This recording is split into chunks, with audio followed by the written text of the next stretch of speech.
Hello and welcome to the 5th episode of Navigating NIL, powered by Ecker Sports. I'm your host, Tyler Langford, and I'm excited to be joined today by Brian Bedford, the CEO of the Bedford Agency, which has a multitude of services related to the NIL and recruiting industry.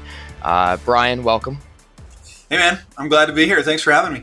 Yeah, absolutely. It's an exciting time in the world of NIL, and I know your companies are doing quite a bit. So, before we get started, I'd love it if you could just kind of give us a quick little rundown of what the Bedford Agency is, what you guys do, and why you started it.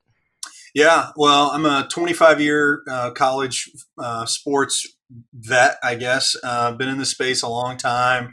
Coached at a couple different places and worked in professional sports and college sports, and made the pivot to kind of sports tech and media, and all along that journey, people would come to me and say, "Little Johnny or little Susie wants to try to play sports in college, and how does it work?" And I was getting that question over and over and over, and helping friends and family along the way, but it got to where it became a bigger thing than that. And I had a friend that came up to me and or asked for some help, and we did. And at the end of that, and had a really successful recruitment, and he said, "Man, I know you, and I still should have paid you." And I was like, I appreciate the backhanded compliment. But what it told me is that there was a gap there, that there's knowledge around recruiting and now the transfer portal and NIL that people, the common everyday person, doesn't really know, doesn't understand, and just the knowledge to be able to have that background to sit on that side of the fence and then carry that forward is something that not a lot of people have out there. And then could we change the dynamic? Could we change the dynamic of recruiting in a way that made sense and was helpful for young men and women, their parents, and then certainly now coaches that we support and work with. So that's where the Bedford Agency was started almost 7 years ago. It's been a really amazing kind of journey, and I knew that at the time, I knew that recruiting would be a component of it, and I'll talk a little bit more about that in a minute. But I also was leaving myself the flexibility to look at some other areas that could align and be interesting along the way. And I didn't know what that exactly was going to look like, but I knew that for me that was a passion, and that passion has now turned into my purpose in some regards relative to business. And so that's really been an interesting kind of walk and journey. And so we, as a holding company, help in kind of three major areas, really. Recruiting through our Recruit Route brand, and that we work with kids, coaches, kids and parents. We also support in the areas of academic eligibility through some really interesting partnerships. And then we've added to that name, image, and likeness now through our partnership with Ecker Sports. And we're also, supporting state associations and schools and school districts and coaches and so forth. And so it's a really unique value proposition because we can go in and we can talk to, again, a student athlete, a parent, a coach, or an administrator and say, where can we help you? So you tell me what you need help with. And so administrators may say, I need help with recruiting, or I need help with NIL education, or they might say, we need help with academic eligibility. A parent might say, hey, we need help with recruiting. We have no idea. And that's fine as well. Or a student might say, hey, could you, review a contract, or could you help me with with how to respond to a coach? So that's what we're doing, Tyler. It's been a fun journey, man. And, getting an opportunity to do things like this and tell the story has been really cool along the way. No, definitely. And we appreciate you doing it. And obviously, Recruit Route's been a partner of Ecker Sports now for a while. I had the pleasure of hanging out with one of your guys, Jeff Carpenter, down in Texas when we were traveling for the THSCA's coaching school, and had a great experience with him. And, obviously, you guys are loved by us. So I'm grateful for you doing this. And a couple things you said stood out to me. Number one, you mentioned that this had kind of turned into a passion for you, right? And you've been in the sports world for 25 years in, I guess, a variety of roles. And I know that, you spent some time at TCU, at Southern Nazarene. I know you were a collegiate athlete at Southern Nazarene for 4 years as well, prior to jumping into coaching and everything else. So I guess my question is a two-parter. Number one, when did you realize and how did you realize that this was a passion for you? And then number two, what was the process for you like in terms of becoming an expert on recruiting and now NIL and all these things that are really kind of a developing process? Yeah, I'm actually getting ready to do kind of a TED talk on this topic. So your timing couldn't be better. Man, think about March 28th, 1986. It's the Final Four. It's LSU. It's Louisville. It's Duke. It's Kansas. And it's at Reunion Arena. We are minutes away from the next game. We are talking about how to, where to get the T-shirt, where to order the popcorn. Little Brian Bedford is 10 years old, and I am amazed. That's when the spark happened. Okay. I was just fascinated, Tyler. I just could not get around the fact that like somebody literally has to mop the floors and somebody's got to make the popcorn. And then what do those dudes do on press row? And then how did they get the T-shirts printed from last night's game? And then who's this guy named Never Nervous Purvis Ellison? I was like, what? That's the coolest nickname ever, man. And I was hooked, brother. Like hooked, absolutely like hook, line, and sinker. I was like, I'm going to work in sports. That's what I'm going to do. And there was I knew nobody that wanted to do, I mean, nobody that I grew up was like, oh, that's what I want to do. I knew it right then, 10 years old, March of 1986, Reunion Arena. That's where really the spark happened. And so, I knew going, in high school and then when I pursued the opportunity to go and run track in college, I knew then that I was going to work in the industry. And I didn't know exactly what I was going to do. I just knew that it had to do with, there's got to be balls and bats and, and business. Like that's about all I had figured out. And so when I'm in college, this movie Jerry Maguire comes out. And so I think, oh man, show me the money. Like I'm going to be an agent. And then I'm like, yeah, but I kind of want to move to LA or New York. Like I'm just a good old boy from Oklahoma City. Like I don't want to do that. And so my 3-week journey trying to figure out how to prep for the LSAT as a junior in college kind of dwindled, but it reinvigorated that opportunity to really pursue the industry of sports and business. And I was very vocal with my interest in college, and my professors were accommodating. And so I did internships in sports and media. I worked for a radio station. I wrote for the student paper. Wasn't a very good writer, but that's beside the point. I interned in sports information. I got a job right my senior year working for the Texas Rangers minor league affiliate here in Oklahoma City, where they were building a brand new stadium, and it was the bright and shiny object. This is 10 years before the Thunder are coming, or maybe longer than that, to be honest with you. And all of those things became kind of a crescendo where I could kind of see that dream, that spark of little Brian at 10 years old really hit to where the opportunities started to happen. And I had to hustle. I mean, there's no doubt. And you got to kind of work for those opportunities.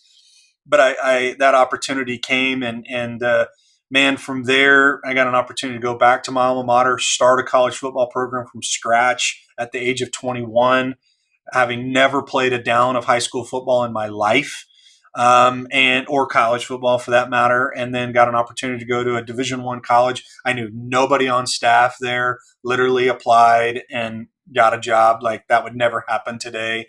And then my career's just kind of taken off from there. I've been able to pivot and transform, and you use the word expertise. I think where I got my expertise around recruiting is, my first 6 or 7 years in kind of the core sports world. That's the area that I felt like I could be. I needed to create a uniqueness to my brand, and I wasn't, because I didn't have a big X's and O or playing career, Tyler. Then I was like, well, how the heck am I going to be relevant in the world of football? How am I going to be relevant on the team side of sports? And I was like, I think I can recruit. and I think I was pretty good at it. And now being able to sit on the other side of the fence, I can definitely see where that expertise has now grown over time. And then, candidly, this just became kind of a hobby. It became kind of something that I was interested in. I followed it really closely, and I watched trends. And then, of course, the last 3 years has just gone into hyperdrive when you add in the one-time transfer portal, or the transfer portal and the ability to transfer now, academic eligibility with test optional, 22 months with coaches not on the road because of dead period with COVID, and then you throw in this little thing. I don't know if you've heard of it called name, image, and likeness. You throw all that in there, and it's as complicated now as it's ever been for student athletes, parents, and coaches. So that's my journey, man. It's been a fun one. It's one that I've lived and then tried to inspire other people to kind of follow my footsteps. I love that. No, and I identify with a lot of that. I remember growing up, my dad, a lot of my family members went to Notre Dame. I'm a proud Creighton Blue Jay, but that's where a lot of my, my sports, my love for sports, my sports just obsession started. And I can remember, days at Wrigley Field in Chicago, days at Notre Dame Stadium, and just having that knowledge, like you said, like this is the industry that I'm going to end up in. And then it's funny for me, now I'm 19. I've been lucky enough to work for Ecker Sports for over a year now. And obviously that coincided with NIL. So that hyperdrive is kind of all I've known in terms of the world of working in sports. And it's been so much fun for me. So I'm sure for you to be able to see all that development from, you are a cross country and track athlete to, here you are now. You've got a multitude of brands that belong to you that you're doing a lot to help people out in the community and make kids' lives better and help them achieve their dreams. That's awesome. So I want to take it back to something you mentioned. You're 21, you've got no experience in football, and you're tapped to start a football program at your alma mater. Where do you start? What does that process look like for you? I mean, it was as simple as, it goes back to the old adage. I mean, it's about the Jimmies and the Joes, not the X's and O's. And I was like, we got to find some dudes because, if we find some dudes, that'll make up for, crappy coaching by Bryan or anybody else, right? I mean, we actually put together a really good staff, but I knew that we had to get players. I knew the school really well. I kind of knew the inner workings of the, university and academics, and I knew how to I knew which buildings to go into and which buildings not to go into that looked maybe not as quite as nice, and I could tell the story, right? I had lived it. I was young enough that it was pretty contemporary. I could identify with the kids, and they weren't much younger than me. I mean, you're recruiting a kid who's 18 and you're 22 and 21, 22, 23 years old. I mean, I've recruited transfers that were about the same age as me. I mean, it was funny. They're like, coach. And I'm like, you're the same age as me, man. If we weren't on campus, if I wasn't coaching it, we'd be going to, B-dubs together, right? I mean, it was one of those deals. So it was kind of funny. But I just knew that we had to start there. We had to build muscle memory. When you're creating a program at a small college, it's really about increasing student enrollment. So, while I was on the coaching staff, I could have been on the admission staff because my job was really just to get players there, period. Because it's a math equation, right? Because you're not paying a full scholarship in small college. And so for every time you bring a student on campus, you make a little bit of money. Like the university makes a little bit of money, even though they're nonprofit and all that kind of stuff. Okay, great. But at the end of the day, you understand kind of the margin that goes into it. And so, you have a remit. Like I had a number of students the first year, I had to get 40 players. Well, but you can't play a football season when we redshirted everybody and it was kind of a 0 year. The next year you go, okay, well, you can't play college football with 40 players. You can't play NFL with 40 players, right? But you can play with 120. Yep. Okay, so how am I going to recruit 120 players in a year? If you're at Notre Dame, they're going to sign about 25 to 30 kids a year. So we're going to do 4x of that. How do you do that? That means you got kids on campus every day of the week, all year long. You're literally just a recruiting office. So again, I could be in admissions. I mean, I was basically like a football admissions officer, really, but I knew the whole mechanism. The second thing is then you got to put the infrastructure of your staff together. And, part of my role was football operations. And so it's like, okay, what's that staff going to look like, and you're not dealing with just huge enormous budgets, so you got to get creative. Can you put some guys on stipend? Can you put some guys doing part-time? What's that start to look like? Then you got to look at, okay, well, what is the infrastructure to run a team? Like, where are you going to practice? Where are you going to, we officed in a basketball gym my first year. Like, what's that look like? We officed in a basketball gym. We practice at a soccer field. Okay.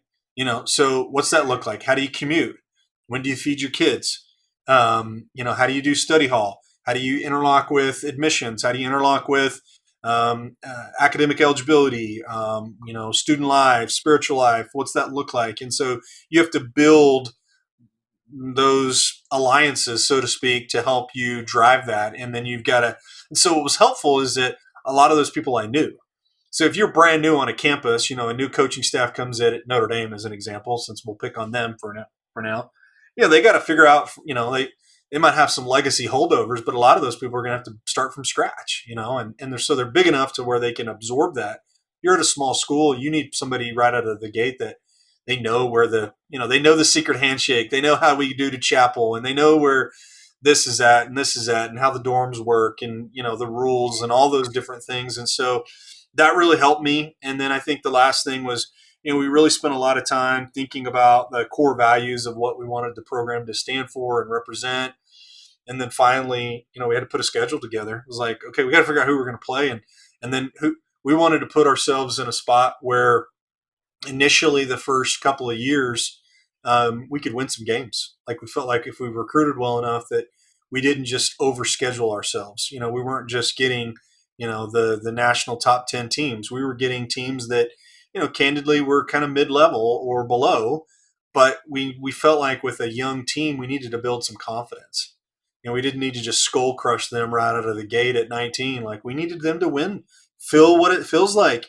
What's that like to hoop and holler and throw the water bottle and, sing the alma mater after the game in the locker room? We knew we needed to have some of that.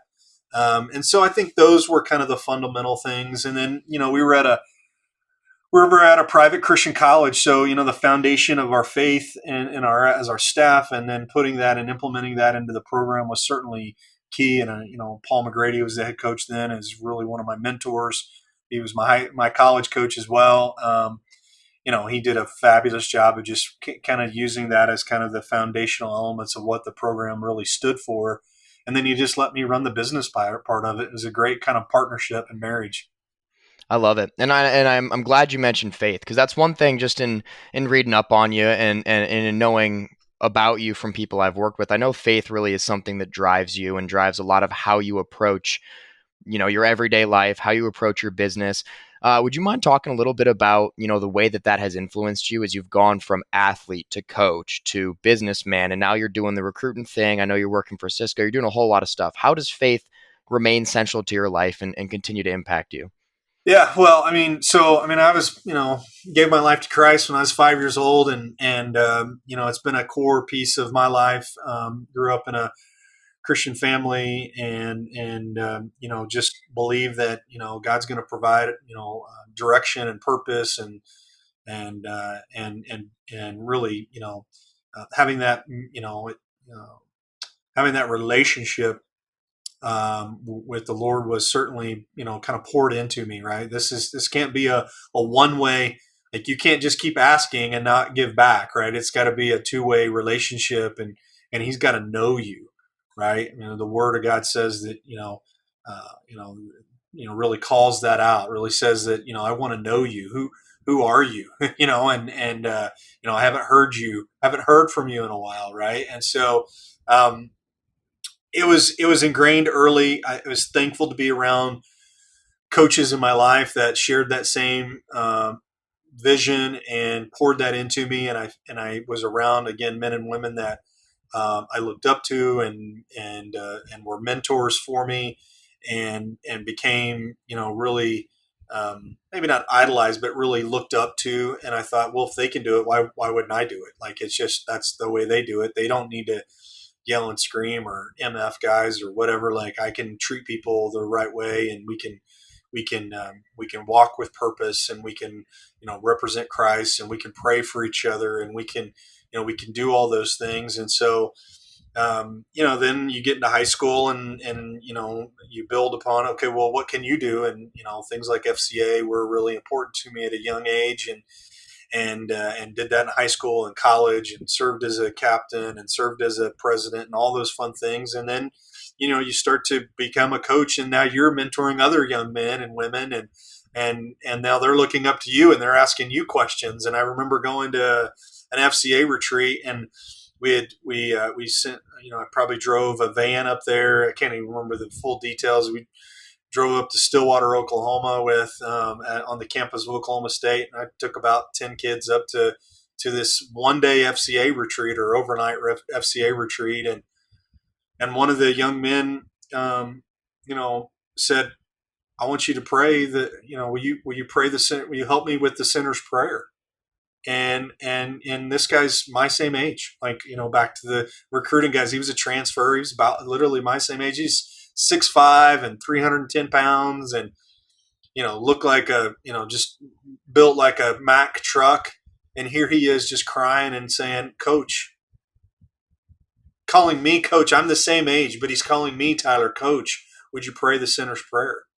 And I remember that, vividly, just, and that changed his life. And now he's got kids and they're in college, and just transformational, right? He ended up coaching with us, and you changed a person's life, right, by being able to mentor to them. And so now I kind of fast forward that again 25 years to the things that we're doing at the agency and with Recruit Route, and we're able to really, I think of what we do as a ministry.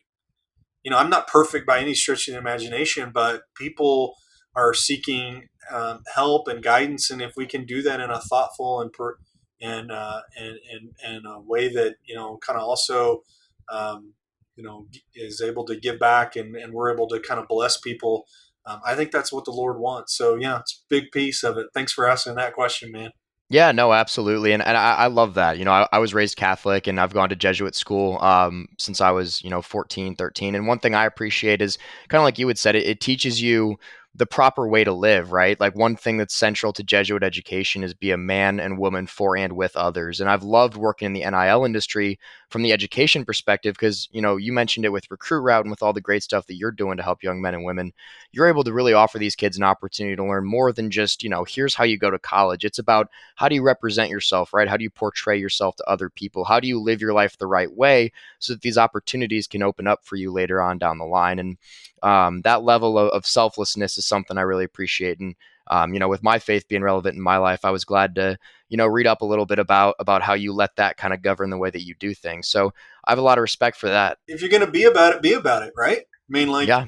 again, I make mistakes. I'm plenty of things I've screwed up on, and but if we're going to be about it, then you got to be about it, right? And I think when it comes to recruiting, like, people they don't want to recruit robots. They want to recruit young men and women who they can trust and depend on. They also want to see kids persevere. Like, I tell kids all the time, and parents, like, don't think that recruiting is easy.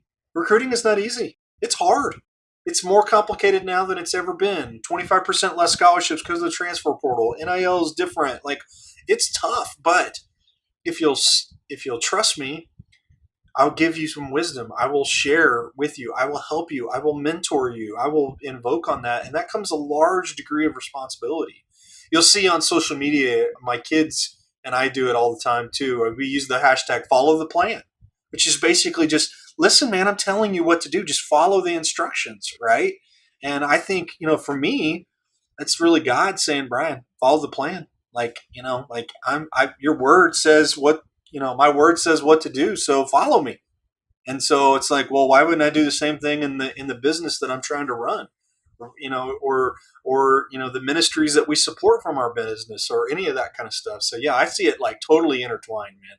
No, 100%. And a lot of coaches that I spoke to, I did a lot of sales this summer, and I was very lucky to talk to a lot of coaches from various backgrounds, various states, various, belief systems and whatnot. And one thing that every coach, for the most part, said is if they're worried about NIL, they're worried about it for their kids because they want their kids to be the best on and off the field. And that's one thing that, you're a coach, you get it, right? You want your kids to be the tip top on the field and off the field. And so I think, that's one thing that people get wrong about NIL. You see all these sensationalized headlines about NIL and these massive deals, and it's ruining sports or it's doing this, doing that. What do you think people are getting wrong? Why do you think things are so sensationalized? How do we bring it back to, more of a moderate place?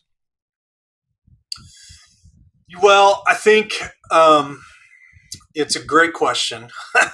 I think that part of the problem is that our media has not really been educated on what is and isn't NIL.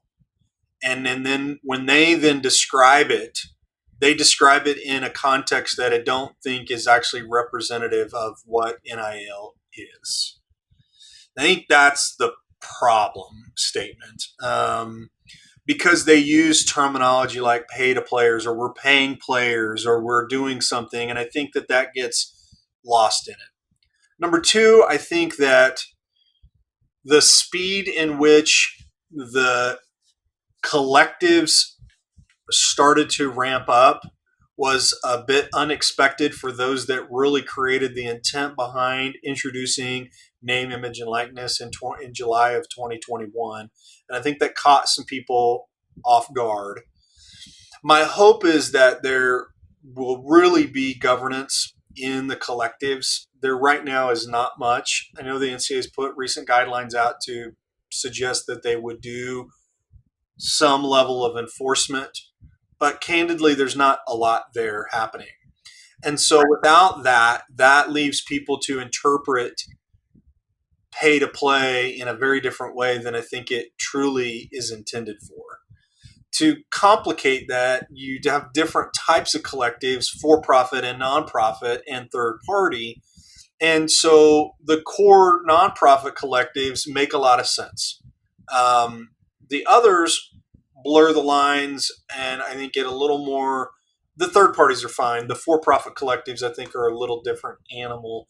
So I think that's part of the problem, is distinguishing between an individual NIL deal and the collectives that are wrapped in the collectives that are really crowdsourcing fundraising.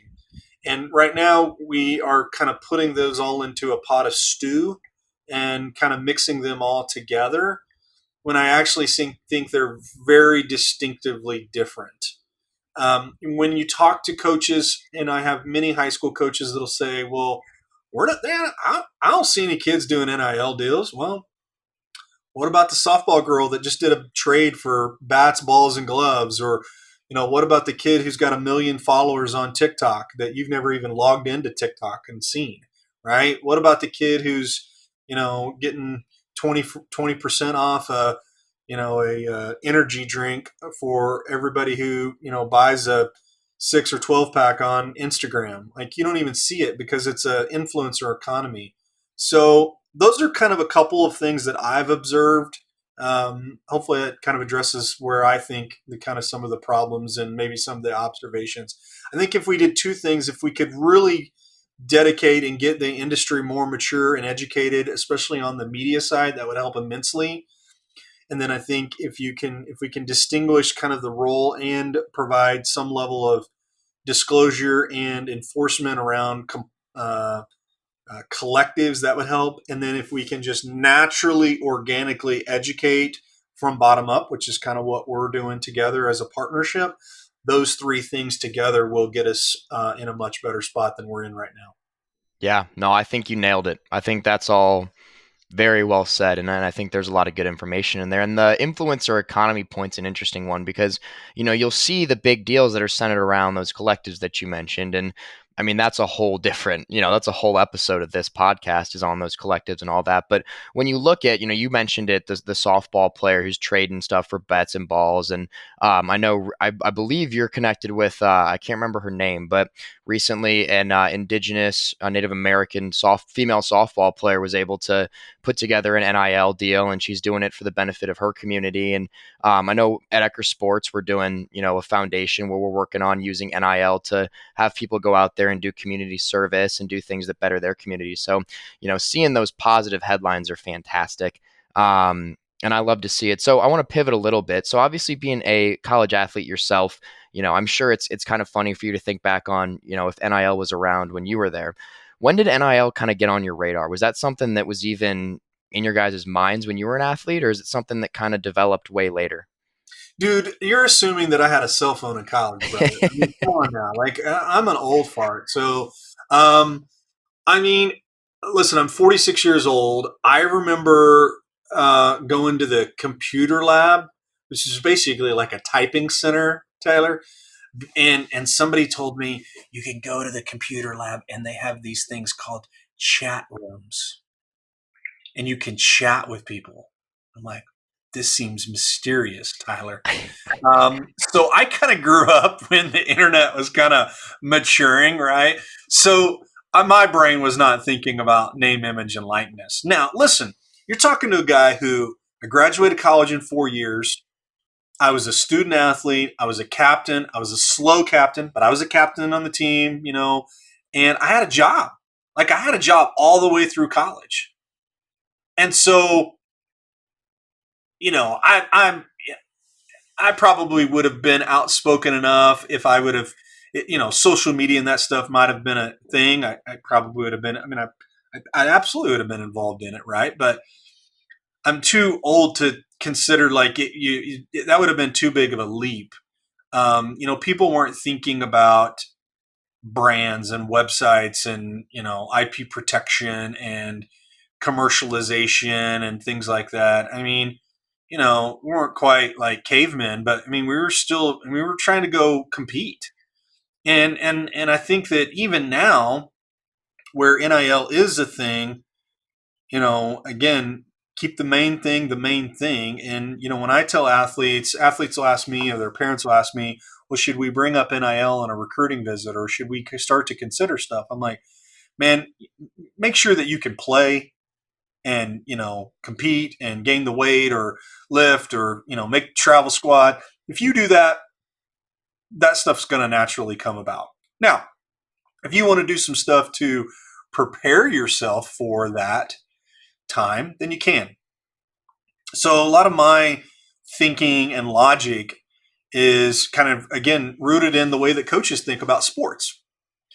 Defense wins championships, right? You've heard that terminology a lot. Well, I think about that when it comes to NIL. So, parent, student athlete, coach, think about the things that you could be doing right now to play defense. You could get educated. You could have me come and do a workshop with your coaches or your parents. You could take some on-demand training, like the NIL pull-up playbook. You could start to trademark all your logos at your school. You could look at buying a domain name for your son or daughter, maybe if they're a Division I prospect or have a large social following. You could look at creating a LLC or an S corp for your son or daughter. You could look to hire a CPA or create some sort of a third party entity. Maybe you need to put a trust together, or you want to put something like that to protect yourself. Maybe it's as simple as having your son or daughter or your student athlete write out like a one-page business plan. What brands are they interested in? What kinds of things would they want to do? Do they want to do camps? Do they want to do, do they want to do endorsements? Do they want to do social media?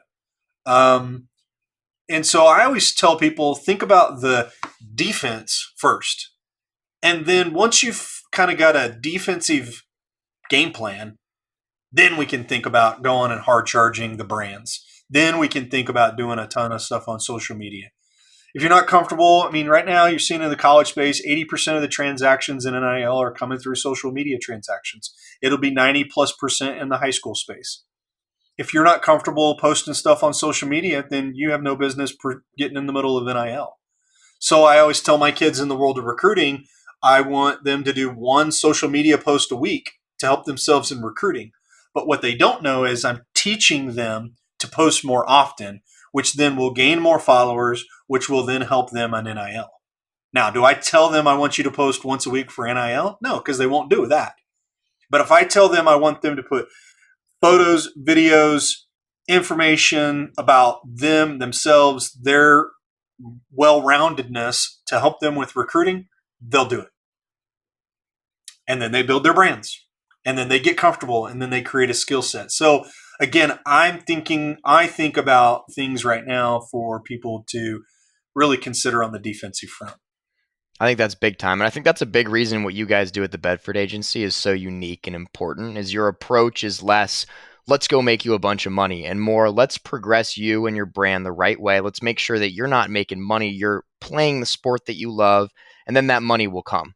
Let me give you a great example here, and that ties recruiting and NIL together. So we had a young man named Taylor Heim out of Bethany, Oklahoma, who 6'5", 190 pounds, and he just signed with the University of Oklahoma, play football. Okay, last time I checked, University of Oklahoma, pretty good football program historically. Like I think most people would say, I think they got the most wins, or they're in the top 2 or 3 in the history. Right? They have except for your Irish, they had the longest winning streak in college football history. Those kinds of things. So pretty good football program. You might have heard of them, right? But he had a very interesting recruitment period, right? It was like we started with a bunch of Division twos, and then he got some FCS offers, and then the academies offered him, and then he got an offer by Ohio, and then he got an offer by La Tech, and then it was North Texas, and then it was Tulsa, and then boom, at the end, Oklahoma offers him, right? And then he signs, 2 weeks later. Well, going into that, last week before he makes his commitment, 10 days before National Signing Day, I tell his dad, like, okay, how do you, he kind of told me in confidence, okay, well, they're going to offer. And we said, well, it's pretty hard to turn down. Like, we're going to move forward with this. And how do you want to let the world know? Because once you do, man, you get one chance to send that tweet, hashtag blessed, hashtag 100% all glory to God committed. AGTG. All TGG, right. So that you only get one time to send the all glory to God post, right? I mean, that only happens once, right? Hashtag blessed. So I said, let's be thoughtful. I know we don't have a couple days. Like this was like a Wednesday. And I said, you can't hold on to this because like he's going to tell his buddies and then the whole world's going to know. So he says, well, we want to do something Friday night at the basketball game. His dad does. Dad says, I think Taylor wants to do something Friday night at the basketball game, kind of maybe rip his shirt off or, pull his shooting jersey off before the basketball game and blah, blah, blah. And I said, I think that's great. I said, but you're going to need to that's like the people that are at the gym, but then there's going to be a whole bunch of other people that are going to be interested in this. And I said, and at the time, Taylor had about 900 followers on Twitter. Okay.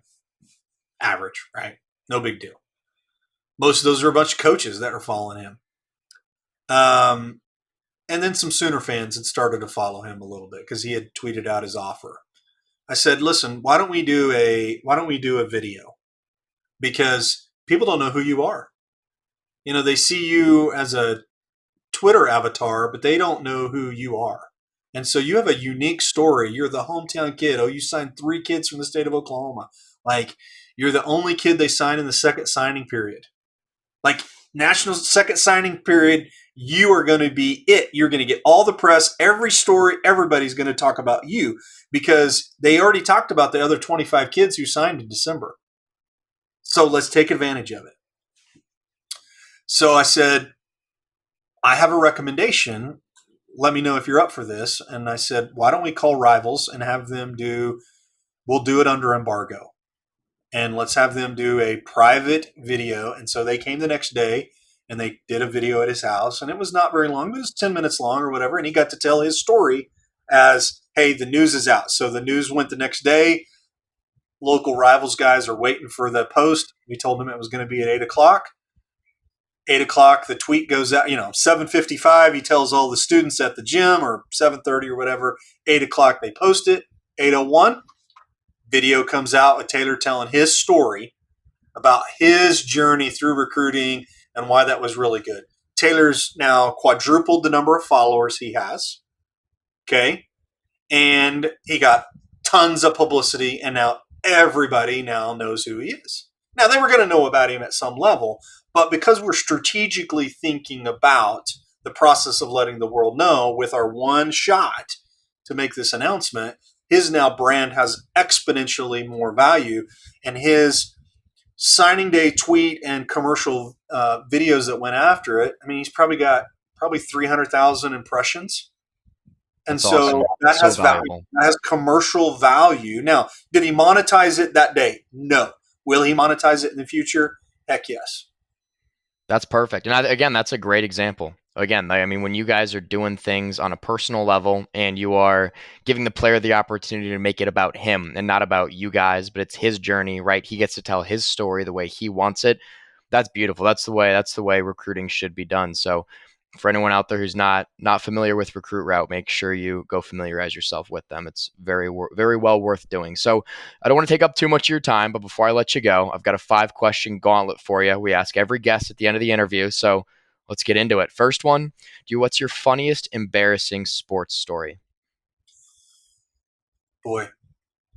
I mean, probably me as an athlete in college running into a tree or something in a cross country meet. It's probably pretty high up there.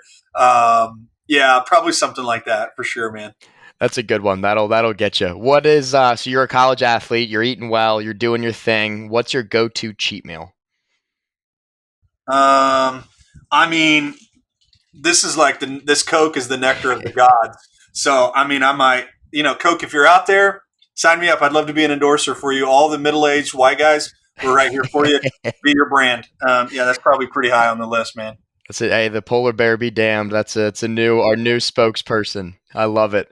So if you had to choose one superpower, what would you choose? Golly. I mean, I always kind of liked the Flash back in the day. I like speed, so I don't know. And I couldn't say the Incredible Hulk when I was little, so I called him the Incredible Bulk.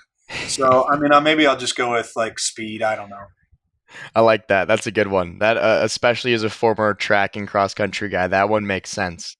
Fourth question, if you're on a deserted island, let's say you got to survive a year to get off and you can only bring 3 things with you. What are you bringing?